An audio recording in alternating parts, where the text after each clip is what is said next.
detalhe. Vamos abrir as nossas Bíblias em Êxodo 2. Amém, irmão Carlos? Êxodo capítulo 2 nos diz o seguinte, no versículo 11: Naqueles dias, sendo Moisés já homem, subiu aos seus irmãos e viu seus labores penosos.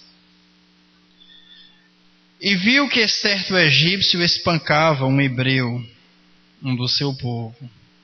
Olhou de um e o outro lado e, vendo que não havia ali ninguém, matou o egípcio e o escondeu na areia.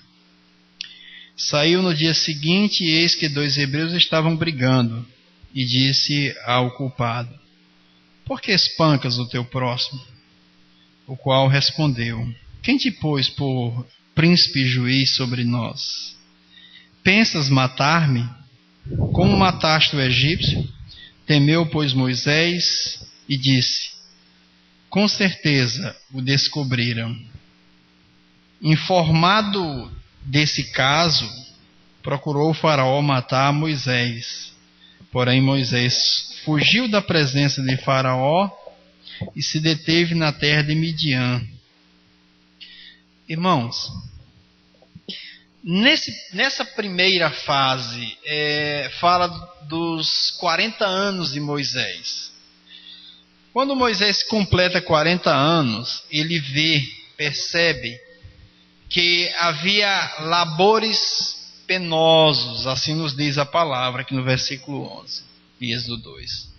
Trabalhos forçados. E também que os filhos de Deus são maltratados, os irmãos de Moisés.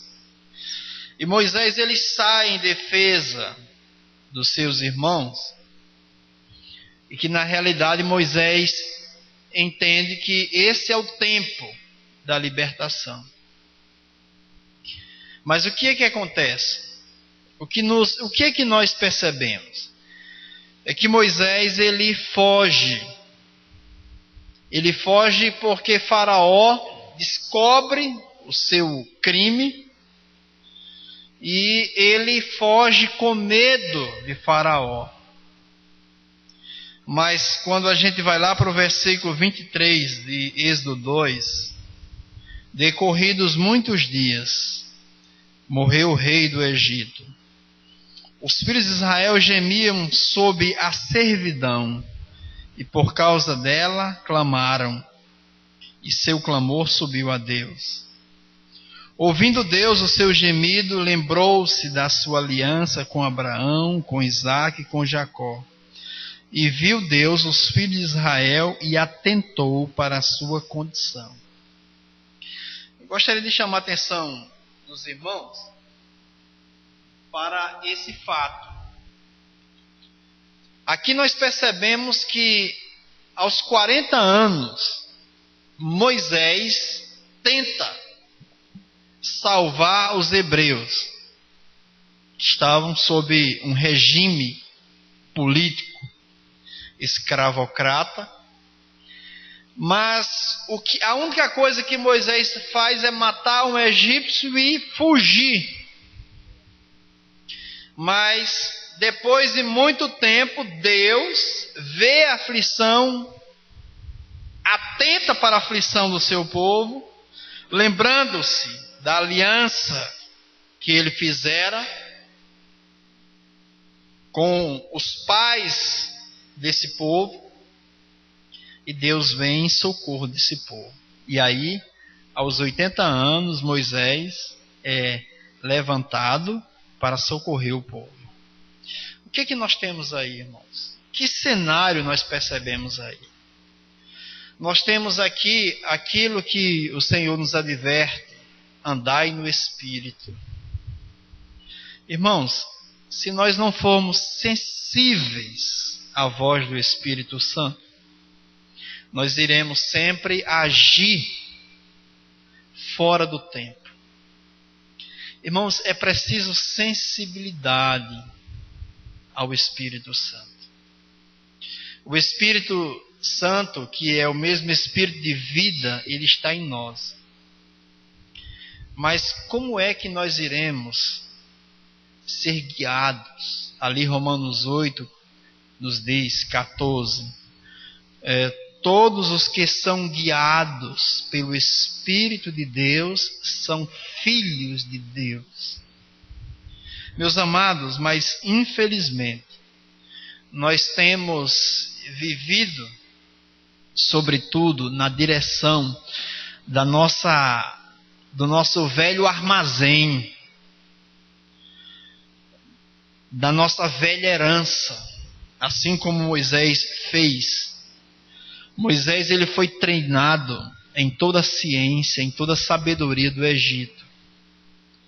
Moisés, quando o seu cartão de visita lá na terra na qual ele fugiu, foi espancar os pastores que não queria permitir que uma mulher desse de beber ao seu rebanho num poço em que Moisés chegou. E Moisés põe para correr esses homens. Então Moisés não era pouca coisa, não. Moisés era homem de guerra, homem forte. E o relatório que essa mulher dá é dizendo: um egípcio pôs os pastores para correr. Então Moisés, ele foi visto como um egípcio. Então Moisés, ele tenta agir sem a direção do Espírito, na carne. E quantas vezes nós tentamos agir na carne, e todas as vezes que nós agimos na carne, Deus não é glorificado. A glória não é para Deus. E Deus não recebe a glória que vem dos homens. Então, que Deus tenha misericórdia de nós, para que nós não tentemos. E ainda que tentemos, nós venhamos a desistir de agir por nós mesmos, mas aprendermos a ouvir a voz do Espírito.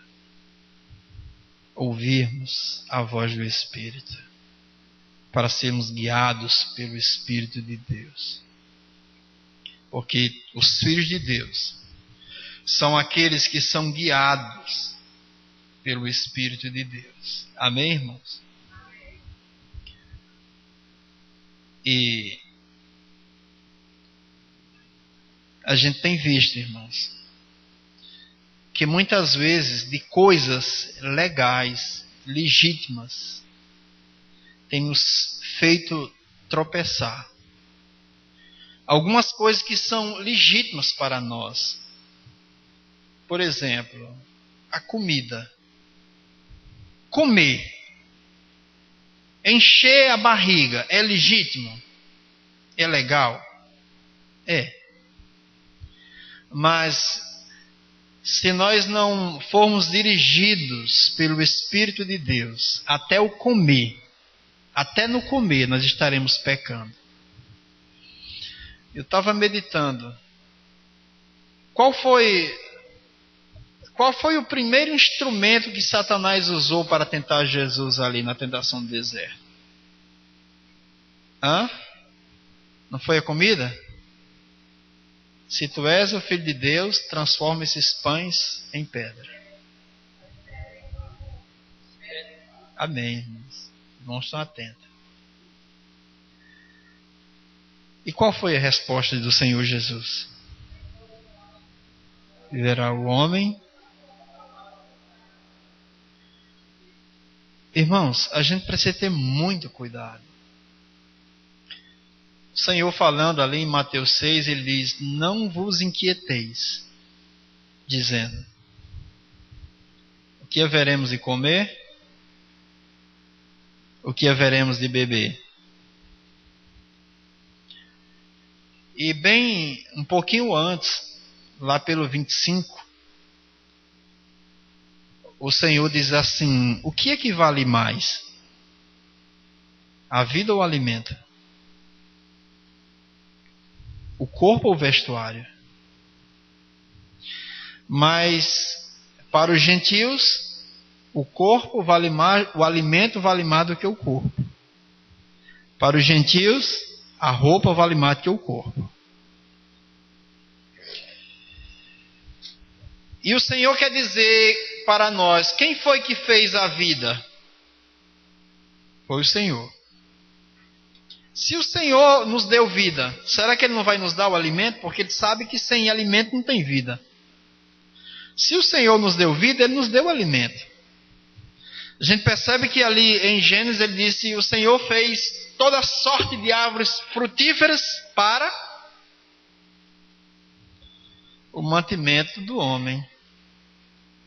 Então, quando Deus nos deu vida, Ele nos deu uma vida que depende do alimento. Então, mas ao mesmo tempo Ele provê o alimento.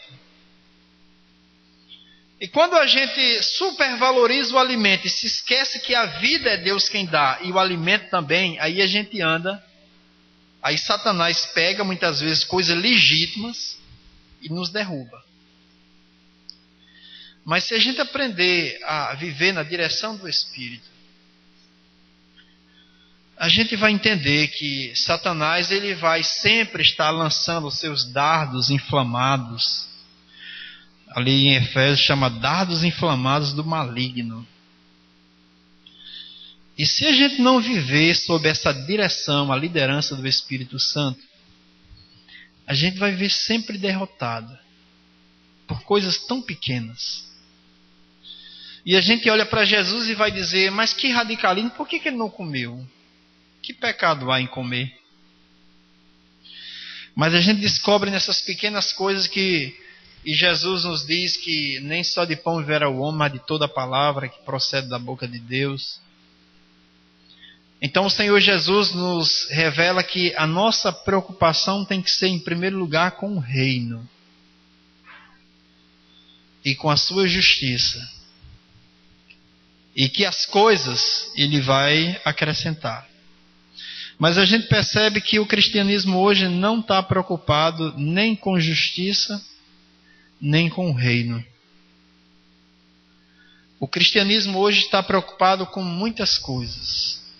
Está envolvido com muitas coisas.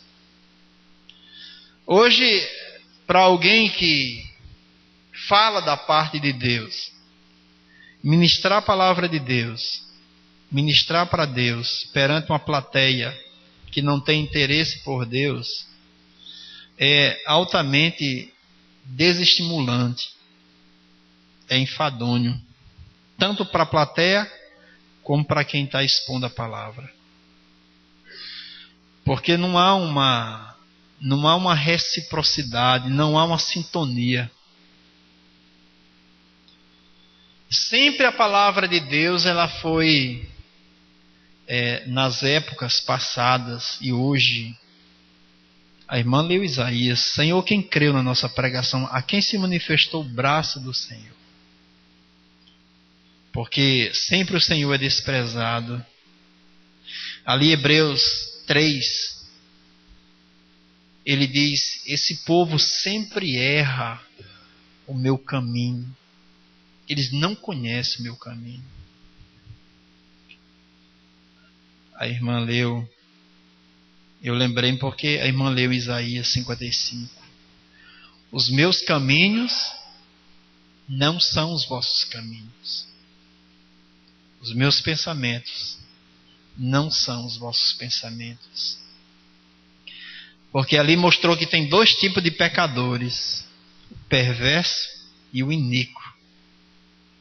Às vezes a gente olha para o iníquo e fala, mas esse cara é tão bonzinho.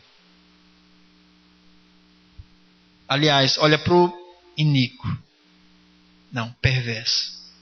Porque ali o perverso, ele diz, deixa o perverso seus pensamentos. Né? Não, é iníquo. Deixa o perverso seus maus caminhos e o iníquo seus pensamentos. Porque o iníquo é aquele que não faz, mas lá dentro os seus pensamentos é como um vulcão perto de entrar em erupção. E ele consegue suprimir aquilo lá dentro dele e ele disfarça e ele finge ser um homem santo, honesto, conduta ilibada, mas na realidade o Senhor sonda os corações, prova as mentes. E ele diz que deixe o iníquo os seus pensamentos. E ali ele diz, e deixe o perverso os seus maus caminhos. Porque os meus caminhos não são os vossos caminhos. Mas irmãos, a gente precisa ter muito cuidado, porque vida cristã é algo muito sério. Então, por causa dessa seriedade, vamos abrir em Êxodo nossas Bíblias.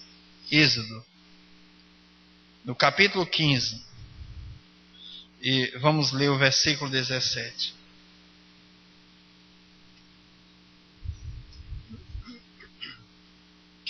Diz assim a palavra: Tu o introduzirás e o plantarás no monte da tua herança, no lugar que aparelhaste, ó Senhor, para a tua habitação, no santuário, ó Senhor, que as tuas mãos estabeleceram. Vamos orar. Pai querido, nós te louvamos, porque a tua palavra, ela é a verdade. A tua graça tem nos sustentado, tem nos favorecido, e a tua misericórdia, ela não tem dado o que merecemos. Mas eu te louvo, ó Deus, porque tu tens nos feito compreender que a tua salvação consiste não apenas em sermos salvos, libertos dos nossos pecados, mas para adentrarmos em uma nova realidade, na realidade de Cristo. Por misericórdia, Deus, de Cristo Jesus, por misericórdia, nos faz andar de forma adequada para a tua glória e nos instrui pela tua palavra. Nós somos teus, nos cativa para a tua glória. No nome do nosso Senhor Jesus nós te rogamos. Amém.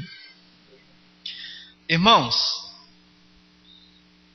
muitos cristãos têm ficado no meio do caminho porque não têm atentado para a salvação de Deus. A salvação de Deus, ela não consiste apenas em tirar o seu povo do Egito, ou na nossa realidade do mundo. Mas o Senhor tem como propósito nos introduzir em uma nova realidade. Meus amados, o Senhor Deus, Ele nos tirou para Canaã. O seu propósito é de nos levar para uma terra de habitação, de nos levar para uma terra que mana leite e mel. O Senhor Deus nos tirou do forno e da fornalha ardente para habitarmos em casas que não construímos e colhermos frutos que não plantamos. Então, meus amados, o Senhor Deus nos tira de um lugar para nos introduzir a outro lugar. O Senhor Deus nos liberta a fim de nos dar repouso. O Senhor Deus, Ele nos liberta a fim de que nós alcancemos uma vida de graça. Ali nos primeiros 18 versículos de Êxodo, se nós lermos com atenção, nós iremos descobrir que são 18 capítulos de graça pura. O povo é tirado da escravidão, por graça o povo passa pelo Mar Vermelho, por graça o povo é sustentado com maná do céu para o seu suprimento, por graça o povo bebe água que brota da rocha, e o Senhor Deus os conduz E ao terceiro mês, eles chegam em frente ao Monte Sinai. Ao mesmo monte que Moisés foi apanhado por Deus nos seus 80 anos de vida. Ali no Monte Horebe, Deus encontra Moisés. Moisés fez o seu primeiro estágio no deserto aí, no Monte Horebe. Então ele conhecia muito bem essa região. Mas agora, eu vou até pedir para o irmão Nildo ler para nós, de Êxodo 19, do versículos 4 ao 6. Que agora o Senhor Deus, Ele vai levar o seu povo a uma nova realidade, a uma nova fala. Tendes visto o que fiz aos egípcios, como vos levei sobre as asas da águia, e vos cheguei a mim. Agora, pois, se diligentemente ouvirdes a minha voz e guardardes a minha aliança, então sereis a minha propriedade, peculiar dentre todos os povos, porque toda a terra é minha. Vós me sereis reino de sacerdotes e nação santa. São estas palavras que falarás aos filhos de Israel.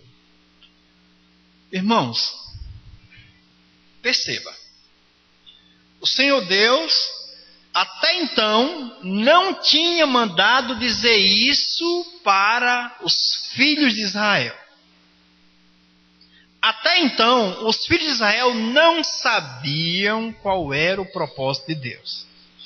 É tanto que se você olhar em cima do capítulo 19, você vai encontrar Israel no Sinai, revelação. Não é assim que está escrito sobre a sua Bíblia? Revelação. Então, aí Deus vai colocar o que nós chamamos de pingo nos is. Aí Deus revela para o seu povo qual é o seu propósito. Aí Deus chama o seu povo para uma conversa particular. Veja que no versículo 4 ele diz: com asas de águia vos trouxe e vos cheguei a mim. Ou seja, vocês vieram até mim, viestes até mim, e agora eu vou falar o que eu quero de vocês. Eu quero que vocês atentem para o que eu desejo de você. Meu amado, leia novamente o versículo 5 de 19. Agora, pois, se diligentemente ouvirdes a minha voz e guardardes a minha aliança, então sereis a minha propriedade peculiar dentre todos os povos, porque toda a terra é minha. O Senhor está dizendo: toda a terra é minha. Tudo que tem na terra é meu. A terra e a sua plenitude, o que nela é meu.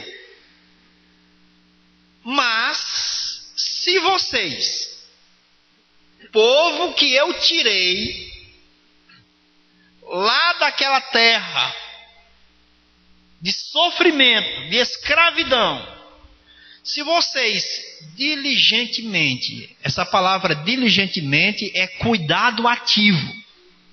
Se vocês atentarem diligentemente para a minha palavra, guardando a minha aliança, se vocês me derem ouvido, vocês serão a minha propriedade peculiar, o meu bem-querer. Vocês serão aquilo que de mais precioso eu tenho, que eu venha a ter, serão vocês. Mas se diligentemente ouvirdes a minha voz. Leia o versículo 6, meu amado. Vós me sereis reinos de sacerdotes e nação santa. São estas palavras que falarás aos filhos de Israel. Reino de sacerdotes. Qual era o serviço do sacerdote perante o Senhor? Serviço de adoração.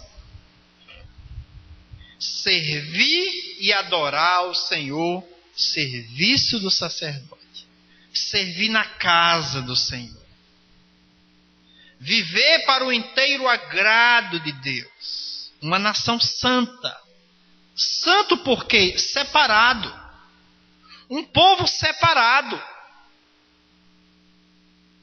Quando eu olho para a terra, eu só vejo um povo. E quem é esse povo? É o povo que eu, diz o Senhor, adquiri. Paulo falando ali em Atos 20, o povo que Deus comprou com o seu sangue. Paulo falando ali a Tito, um povo exclusivamente seu. Pedro escrevendo ali, ele diz no capítulo 1, reino também, ele fala de reino e sacerdote.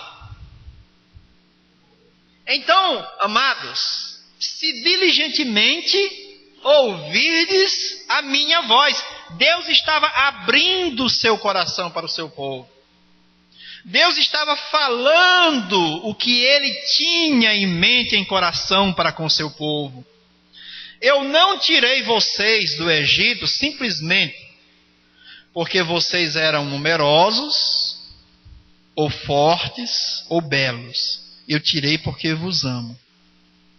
E por amá-los, eu desejo que vocês vivam para o meu inteiro agrado.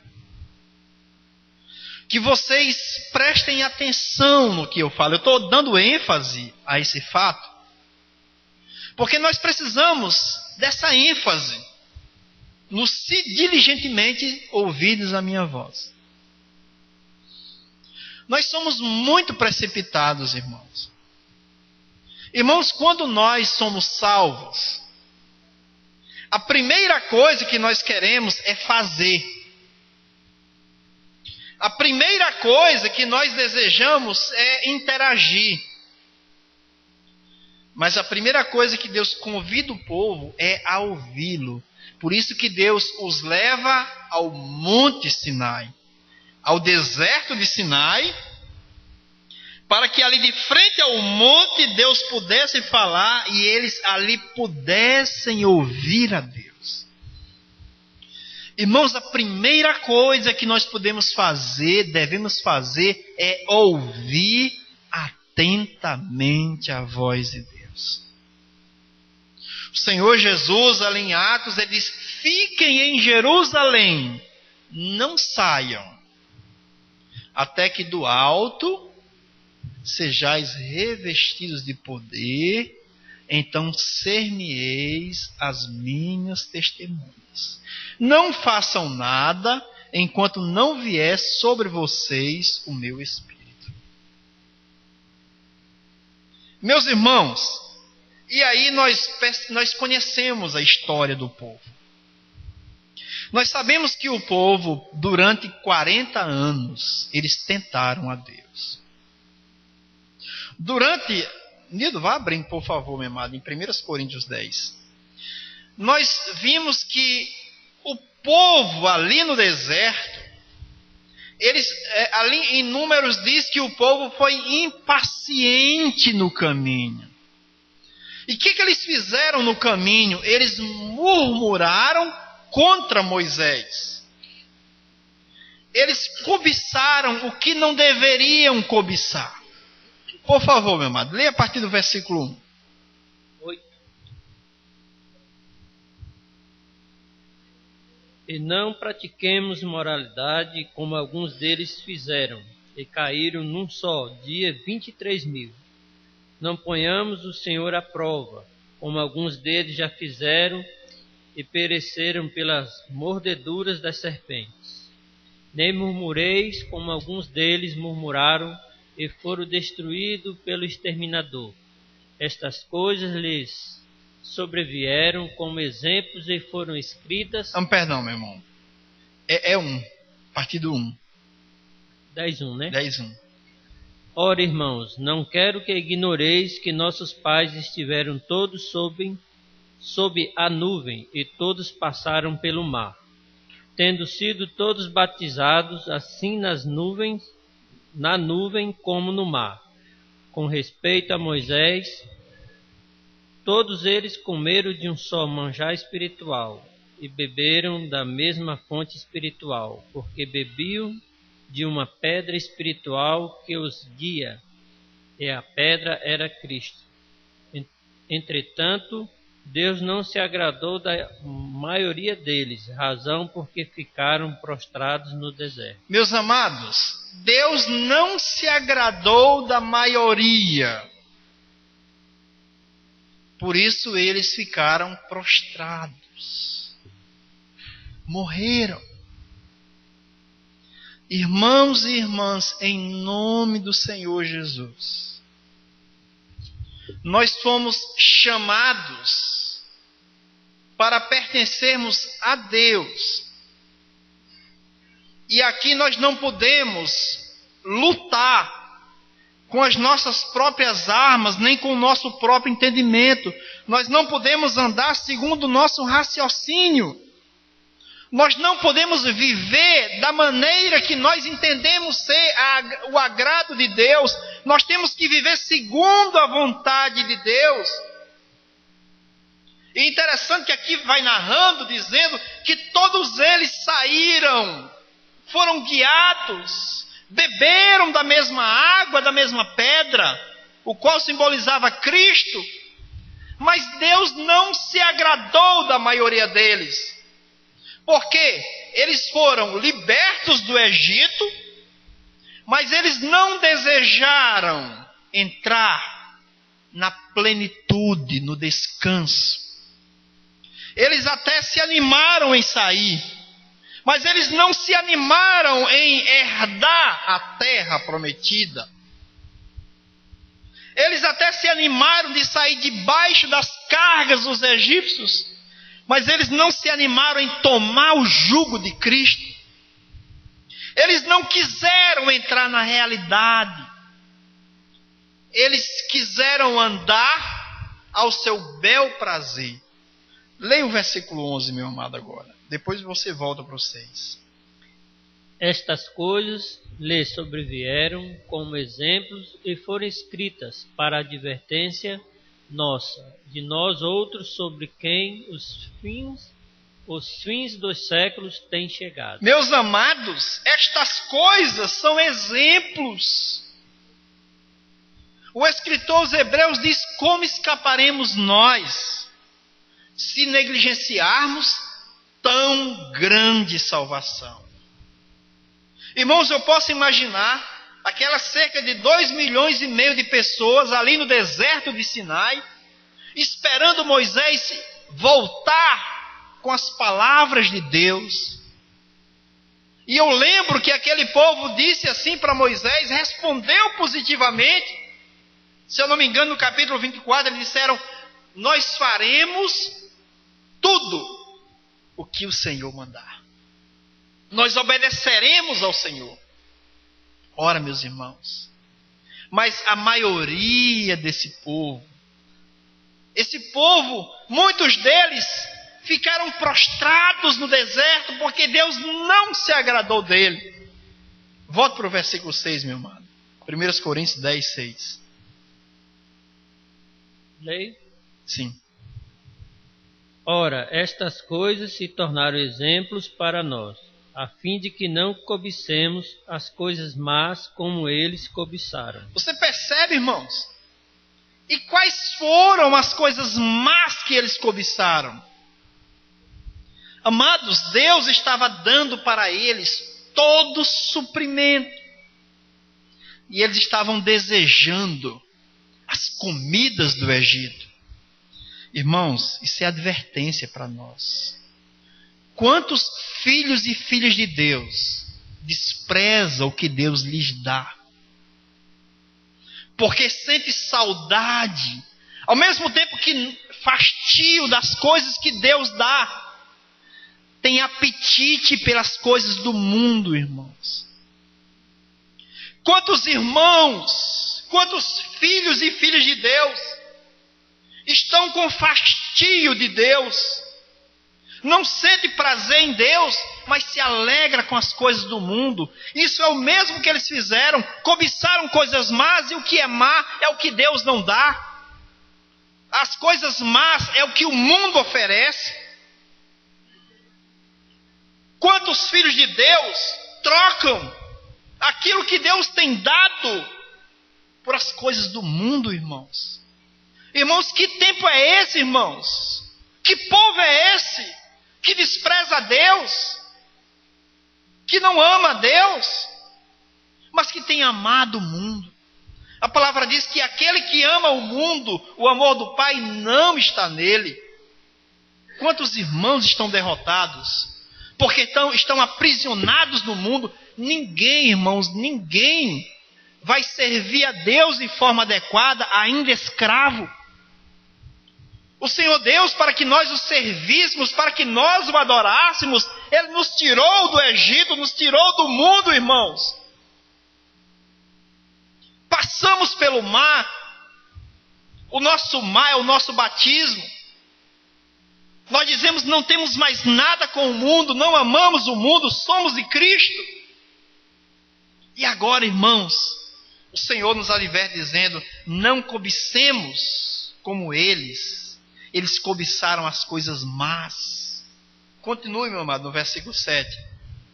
Não vos façais, pois, idólatras, como alguns deles, porquanto está escrito: o povo assentou-se para comer e beber, e levantou-se para divertir-se. E não pratiquemos imoralidade, como alguns deles fizeram, e caíram num só dia 23.000. Não ponhamos o Senhor à prova, como alguns deles já fizeram, e pereceram pela mordedura das serpentes. Nem murmureis, como alguns deles murmuraram, e foram destruídos pelo exterminador. Queridos, irmãos amados, é preciso muito cuidado, irmãos. Amados, a vida cristã, ela é algo muito sério, irmãos. Precisamos ter atenção àquilo que o Senhor está nos advertindo.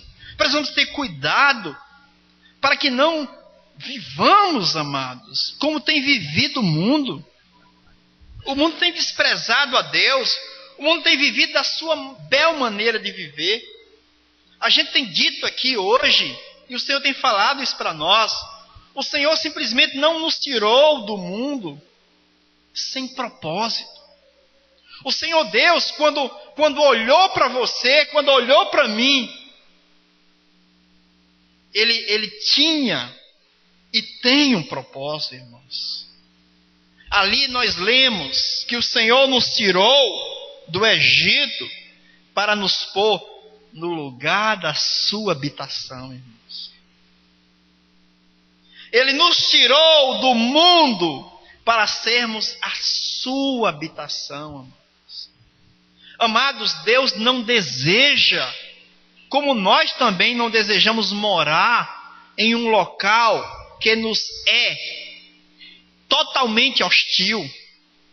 Quem é que quer morar aqui em um lugar que não é bem acolhido? Quem quer estar em um local onde ele não é aceito? Por favor, meu amado, abra em 6 de 2 Coríntios. 2 Coríntios 6,16. Irmãos, quem quer estar em um local que não é bem-vindo? Quem? Quem é esse? Amados, o Senhor não deseja morar em terra estrangeira. O Senhor não deseja estar no meio de um povo que não lhe deseja, que não lhe ama. 2 Coríntios 6,16. Que ligação há entre o santuário de Deus e os ídolos? Porque nós somos santuário do Deus vivente, como Ele próprio disse: habitarei e andarei entre eles, serei o seu Deus e eles serão o meu povo. Vocês acham que Deus mudou, irmãos? Vocês acham que Deus até hoje não deseja estar no nosso meio? Deus não deseja habitar entre nós, estar em nós? Será que Deus não nos deseja como seu povo? Mas infelizmente, irmãos, o povo de Deus não tem desejado isso. Sequer tem ciência disso. Temos vivido de forma leviana e superficial. Temos abraçado uma salvação psicológica.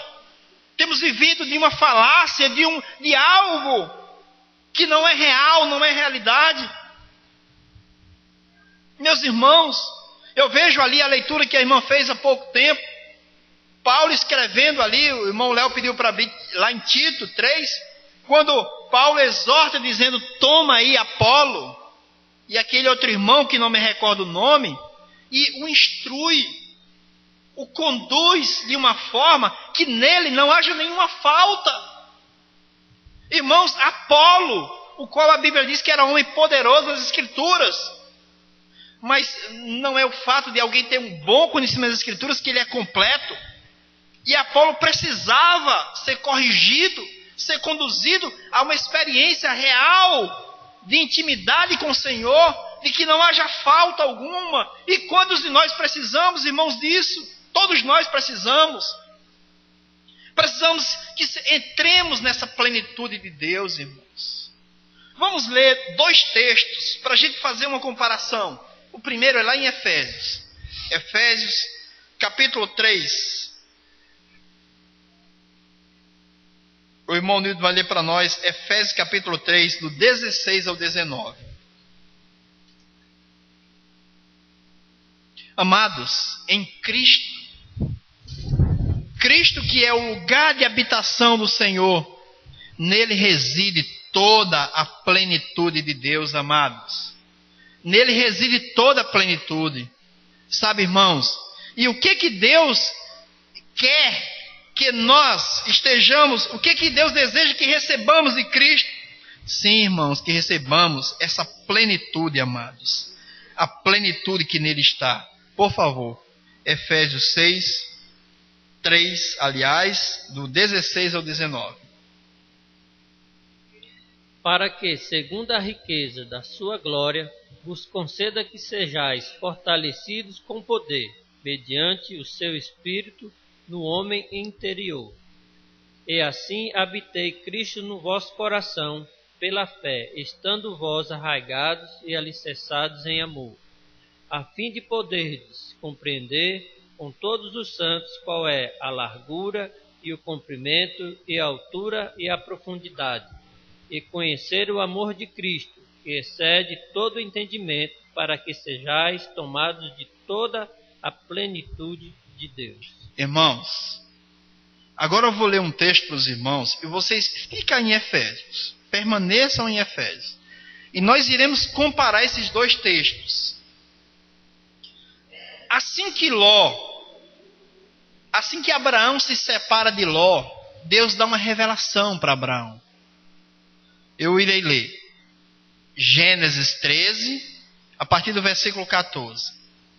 Disse o Senhor a Abraão, depois que Ló se separou dele, ergue os olhos e olha desde onde estás para o norte, para o sul, para o oriente e para o ocidente. Porque toda esta terra que vês, eu te darei, a ti e a tua descendência para sempre. Me permita só lembrar uma coisa, irmãos, do que a gente está vendo. O povo foi tirado do Egito para ser colocado na terra que mana leite e mel.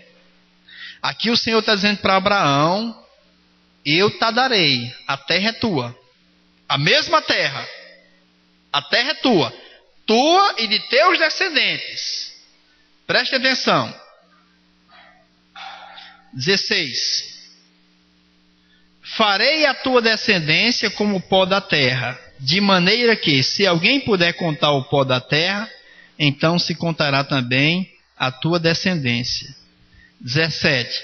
Levanta-te, percorre essa terra no seu comprimento,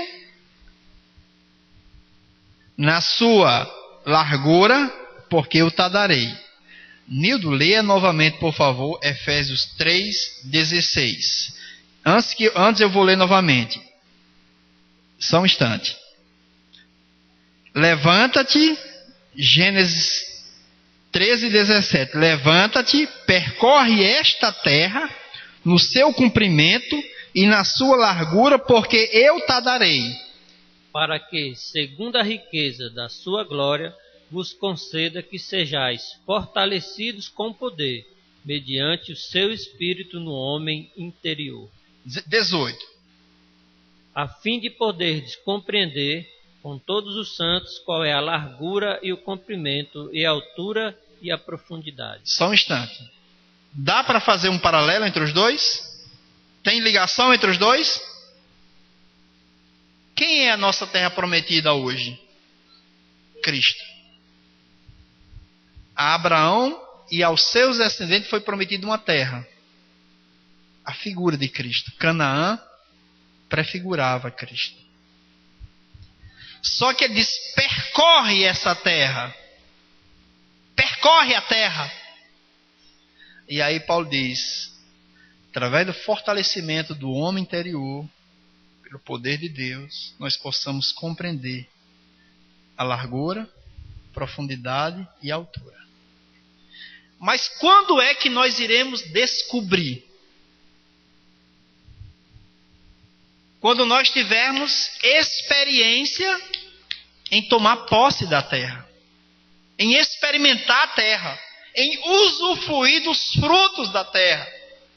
Quando nós desejarmos essa terra, e a nossa terra é Cristo, então o Senhor não simplesmente nos tirou do mundo à toa, mas Ele quer nos introduzir em Cristo Jesus, para que uma vez nele, sejamos tomados com toda a plenitude de Deus. Ou seja, o tudo de Deus passe a ser usufruído por nós, e quando nós usufruirmos desse tudo de Deus, nós possamos ser tornados à sua imagem, à sua semelhança.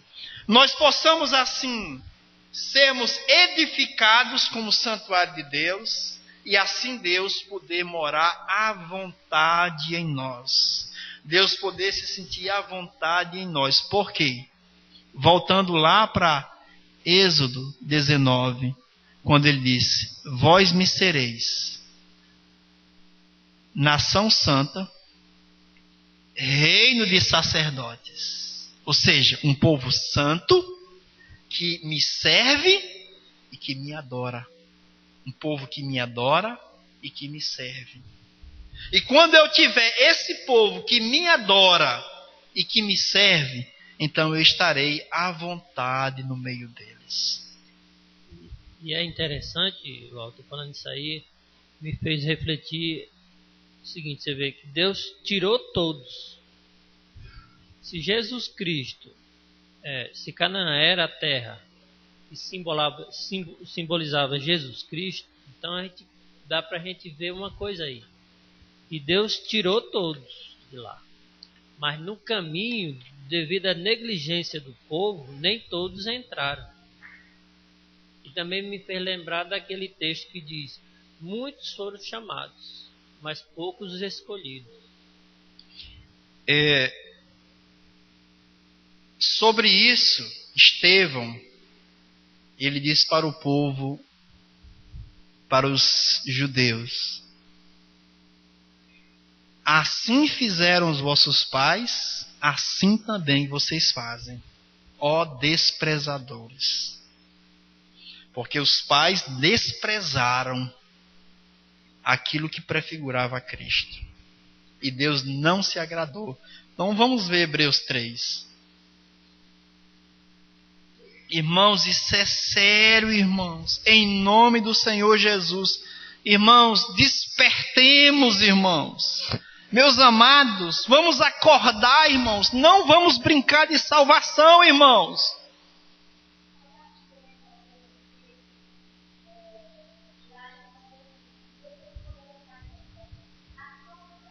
A todos.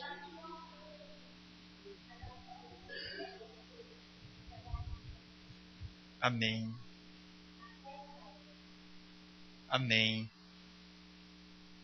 Meu irmão, por favor, leia o versículo 11. 3:11 de Hebreus. Assim jurei na minha ira, não entrarão no meu descanso. E quem é que não entra no descanso? Versículo 7. Assim como, pois, diz o Espírito Santo, hoje, se ouvirdes a sua voz, não endureçais os vossos corações, como foi na provação no dia da tentação no deserto. Se hoje ouvirdes, o quê? A minha voz. Lembram de Êxodo? Se diligentemente. O quê? Vocês não leram o texto, irmãos? Se diligentemente. Ouvides a minha voz. Se diligentemente.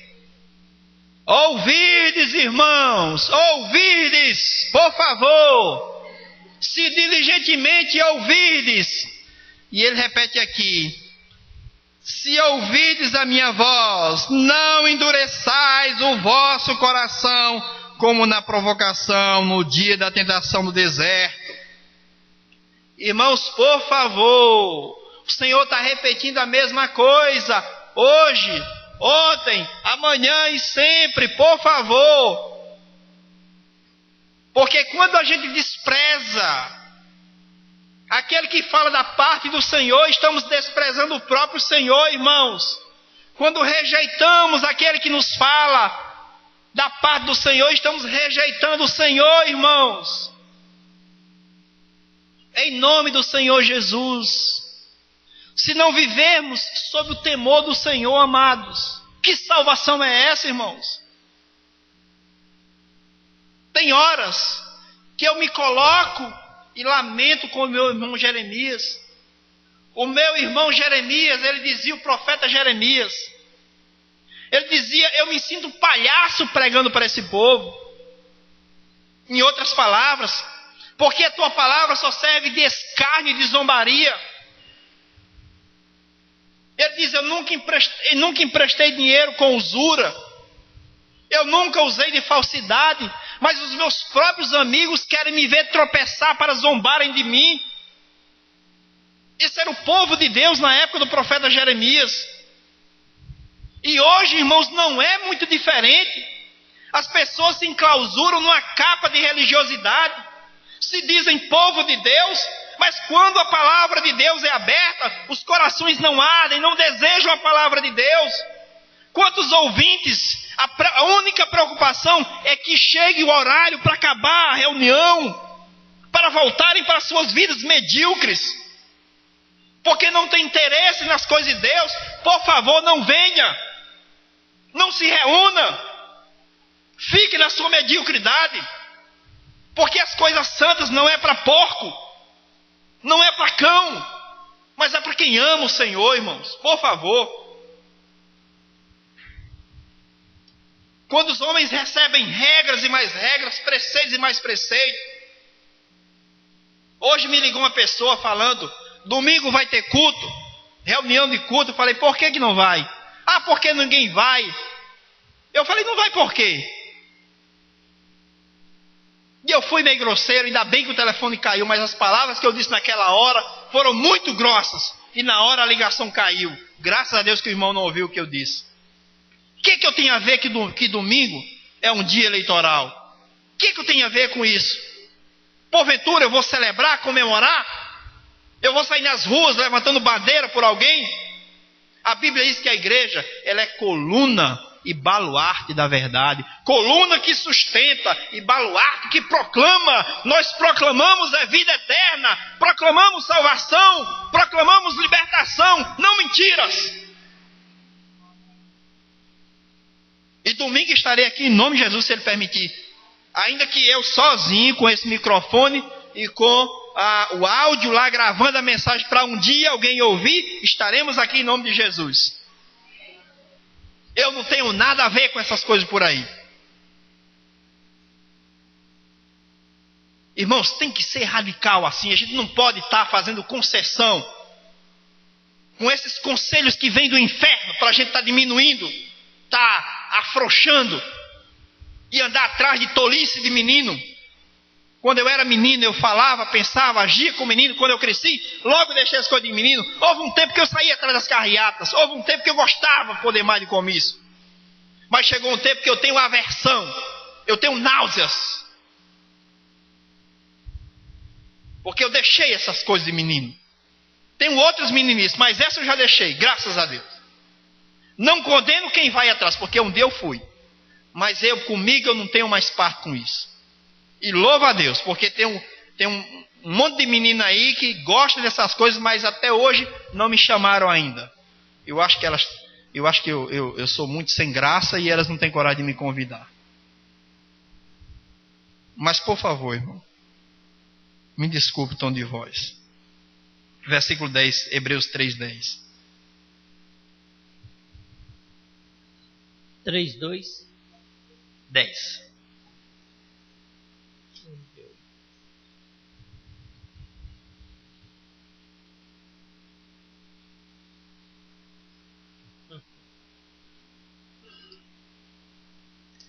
Por isso me indignei contra esta geração e disse: estes sempre erram em seu coração e não conhecem os meus caminhos. Povo que sempre erra no coração, porque não conhece. Ali no Salmo 32, no versículo 8, o Senhor diz: os guiarei sob meus olhos no caminho em que se deve andar. Os guiarei sob as minhas vistas. Irmãos, o que é isso? É o próprio Deus. O próprio Deus em nossa presença, em nós em sua presença, nos guiando, nos conduzindo, e nós perguntando: Pai, é por aqui? Pai, aonde é que o Senhor quer me conduzir? É assim, irmãos. Mas ele diz: mas esse povo de dura cerviz, povo que não me ama, povo que não me quer, povo que despreza a plenitude, esse povo não conhece meus caminhos e sempre erram nele. Por favor, irmãos, vamos só ler mais um texto. Salmo 77, versículo 13. Amados, nós temos que Salmo 77, versículo 13. É por isso que aqui em Hebreus 4, ele diz assim, versículo 6, visto, portanto, que resta entrarem alguns nele, e que por causa da desobediência não entraram, aqueles aos quais anteriormente foram anunciadas as boas novas. Ou seja, muitos que têm ouvido a palavra não têm entrado no descanso. Têm saído sim, têm sido libertos por Cristo da escravidão do pecado, mas têm vivido uma vida como se estivessem rodeando. Encontramos o irmão, irmãos, quantos anos de fé? 5 anos. Encontramos o irmão no próximo. Irmão, quantos anos? 6 anos. Irmão, como tu está? Na mesma pegada, mesma velocidade, mesmo pensamento, dúbio, andando em 2 caminhos, não progride, não avança. 10 anos, 20 anos, a mesma coisa. É preciso que se ensine as mesmas coisas, fale as mesmas coisas. Não que seja errado falar as mesmas coisas, mas porque o irmão não absorveu nada, não avançou nada, não entrou no descanso. Aqui mesmo o 4 diz: resta um descanso para o povo de Deus. E por que não entra no descanso? No versículo 4:2 diz: porque também a nós foram anunciadas boas novas, como se deu com eles. Mas a palavra que ouviram não lhes aproveitou, visto não ter sido acompanhada pela fé naqueles que a ouviram, irmãos. Muitos escutam a palavra de Deus, aquilo que o Senhor Deus disse: se diligentemente ouvides a minha voz. Se você tiver atenção com a minha voz, se você atentar para o que eu digo, você será a minha propriedade peculiar, nação santa, reino sacerdotal, servindo-me, adorando-me, habitando no meio de vocês, sendo servido por vocês. Salmo 77, 13. O teu caminho, ó Deus, é de santidade. Que Deus é tão grande como o nosso Deus. Aleluia! O caminho de Deus é santidade, irmãos. Aqueles que não desejam o caminho de santidade, irmãos, têm errado. Aqueles que desejam o caminho da religiosidade, aqueles que desejam um caminho próprio, o caminho da independência, o caminho da autossuficiência, têm errado, irmãos. Porque o caminho de Deus é o caminho da santidade, irmãos, do temor, irmãos.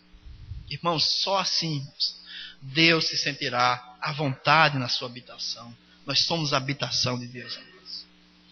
Irmãos, se o Senhor permitir, a gente continua nessa pegada para a glória de Deus na próxima reunião. Vamos orar.